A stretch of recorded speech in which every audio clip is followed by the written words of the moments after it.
নমস্কার বন্ধুরা, নন্দিতা কিচেনে সবাইকে স্বাগত। তো আজকে আমি কিভাবে পটলি করলাম সেটাই আপনাদের দেখাবো। তো প্রথমে আমি পটলগুলোকে ভালো করে ছুলে এবার অর্ধেক করে নিয়েছি। এখানে কিন্তু আমি পটলের দানা শুদ্ধই রেখেছি।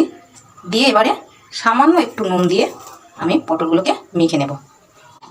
এবারে আমি একটা বাটি নিয়ে নিয়েছি। বাটির মধ্যে আমি পরিমাণ মতন বেসন, চালের গুঁড়ো সামান্য দিয়ে দেব, পোস্ত, আন্দাজ মতো নুন, হলুদ, লঙ্কা গুঁড়ো দিয়ে আমি অল্প অল্প জল দিয়ে একটা ব্যাটার তৈরি করে নেব। আমার ব্যাটারটা রেডি হয়ে গেছে। ঠিক এরকম একটা ব্যাটার হবে। এবার এটাকে আমি 10 মিনিটের জন্য ঢাকা দিয়ে রাখবো। কড়াই বসিয়ে দিয়েছি। এবার কড়াইতে তেল দিয়ে তেলটা ভালো করে গরম হলে এবার 10 মিনিট পর ঢাকা তুলে অর্ধেক করা পটলগুলোকে আমি বেসনে ডুবিয়ে এইভাবে তেলের মধ্যে একে একে দিয়ে দেবো। কম আঁচে এগুলোকে লাল করে ভেজে তুলে নিতে হবে। ঠিক এভাবেই এপিট ওপিট করে লাল লাল করে ভেজে তুলে নিতে হবে। এবারে নামিয়ে সাজিয়ে নিলেই হয়ে গেল আমাদের পটলি।